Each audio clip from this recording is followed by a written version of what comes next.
BCCI के vice president Rajiv Shukla का post भी इस बीच सामने आ गया है और यहाँ पर देखिए इस पूरे मामले को लेकर के उन्होंने पोस्ट किया है। वाइस प्रेसिडेंट राजीव शुक्ला ने इस पोस्ट के जरिए तमाम बातें अपनी रखी है और यहाँ पर पोस्ट में क्या कुछ कहा है वो भी आपको दिखा रहा है। Yashasvi Jaiswal was clearly not out, third umpire should have been taken note of what technology was suggesting. तो देखिए साफ तौर पर यहाँ पर क्या कुछ बातें वो रखते हुए नजर आए।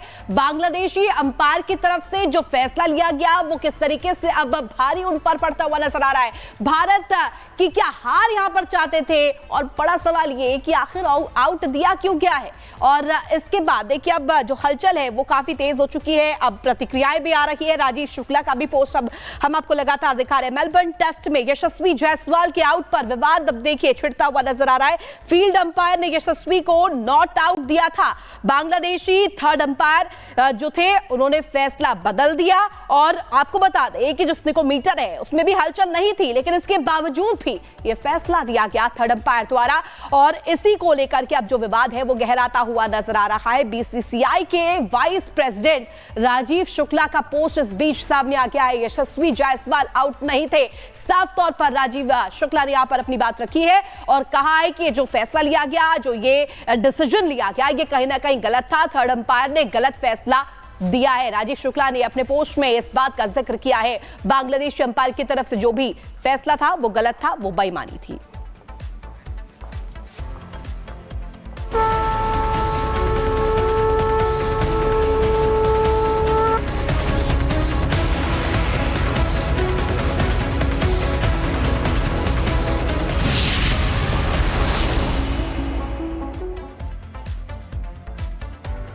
चलिए आगे बढ़ते हुए और अब बात करेंगे उत्तर प्रदेश के संभल की, क्योंकि आज जबरदस्त हलचल संभल में देखने को मिलने वाला है। वजह यह है कि जहां एक तरफ देखिए संभल में लगातार खुदाई का काम जारी है, तो दूसरी तरफ आपको और केजरीवाल, अरविंद केजरीवाल कुछ कह रहे हैं। सबसे पहले आपको वहां लेकर लिए चलते हैं। करने के लिए इसकी घोषणा कर रहे हैं कि लगभग 18,000 रुपये महीना इनको सम्मान राशि दी जाएगी हमारी सरकार बनने पर। यह देश में पहली बार हो रहा है, आज तक कभी किसी पार्टी, किसी सरकार ने ऐसा नहीं किया। ये पहली बार हो रहा है।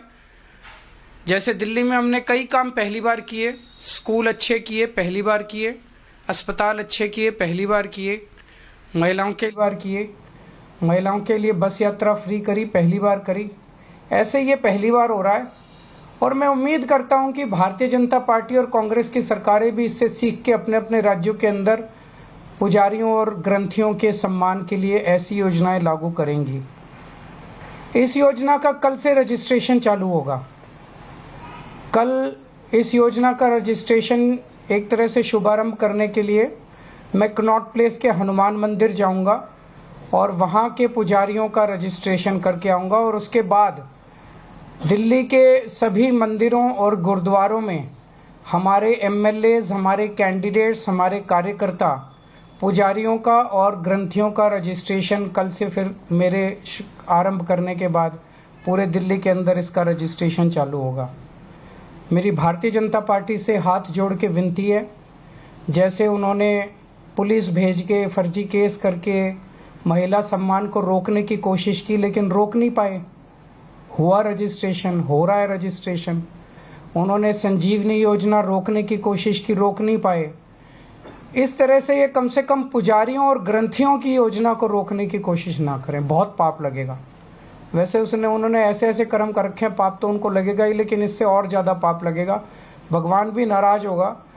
एक तरह से पुजारी और ग्रंथी हमारे और भगवान के बीच में एक ब्रिज का काम करते हैं, सेतु का काम करते हैं, हमारी प्रार्थनाओं को भगवान तक पहुंचाते हैं। तो अगर आप पुजारियों को तंग करोगे, ग्रंथियों को परेशान करोगे, उनके पास पुलिस भेजोगे, तो जाहिर तौर पे उनके मन से बद्दुआ ही निकलेगी। अगर आपके कोई प्रश्न है तो। हाँ जी, हाँ जी।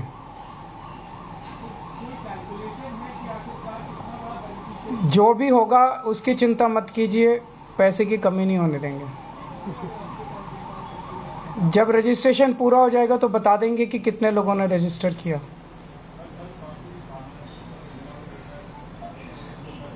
मेरी इनसे रिक्वेस्ट है कि हरदीप पुरी जी को गिरफ्तार कर लीजिए, उनके पास सारा डेटा है, कहां कहां उन्होंने रोहिंग्यों को बसाया, उन्होंने ट्वीट करके बताया है।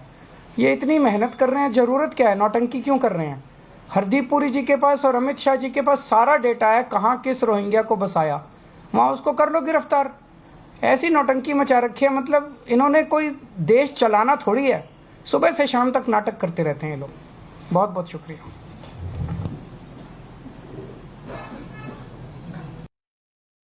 केजरीवाल जिन्होंने प्रेस कॉन्फ्रेंस की और वो कह रहे हैं कि कल से वो योजना जिसको लेकर तमाम बवाल भी हुए थे उसको लेकर कि अब कल से रजिस्ट्रेशन किया जाएगा। कल वो योजना जिसकी शुरुआत की जाएगी, हनुमान मंदिर से शुरुआत करेंगे, पुजारी ग्रंथी सम्मान योजना लॉन्च की जाएगी। चलिए आगे बढ़ते हैं। अब एक बार फिर से बात कर लेते हैं उत्तर प्रदेश के संभल की, क्योंकि यहां पर आज जबरदस्त हलचल देखने को मिलने वाली है, क्योंकि सपा का डेलीगेशन आज संभल पहुंचेगा और उन लोगों से मुलाकात करेगा जो संभल हिंसा में जिन मृतकों ने अपनी जान गंवाई थी, जिन लोगों ने अपनी जान गंवाई थी, उनके परिवार से सपा का डेलीगेशन आज मुलाकात करने वाला है। और इसे लेकर इस वक्त संभल में जो है जबरदस्त तरीके से सुरक्षा व्यवस्था के भी इंतजाम चाक चौबंद किए गए हैं। रिपोर्ट के जरिए आपको दिखाते हैं।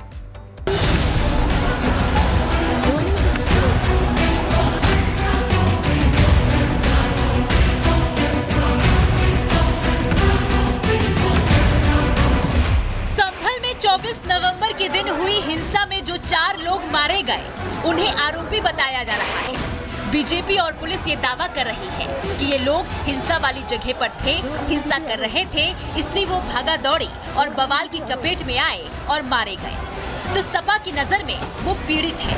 अखिलेश यादव के आदेश पर सपा डेलीगेशन ने संभल जाकर खास समुदाय के लोगों से मिलने और उनके दुख दर्द बांटने का फैसला लिया है। सपा डेलीगेशन आज संभल में रहने वाला है। सपा डेलीगेशन का लक्ष्य पीड़ित परिवारों से मिलकर उन्हें हर संभव मदद दिलाने का है। आर्थिक मदद के तौर पर संभल हिंसा में जो लोग मारे गए हैं उन्हें 5-5 लाख रुपए की आर्थिक मदद भी करना है। प्रशासन लगातार कह रहा है कि संभल में धारा 163 लागू है, इसलिए माहौल ना बिगाड़ा जाए। लेकिन सुबह जब यूपी विधानसभा के नेता प्रतिपक्ष माता प्रसाद पांडे संभल जाने के लिए लखनऊ से निकले तो उन्होंने ऐलान किया कि वो पीड़ित परिवार से हर हाल में मिलेंगे।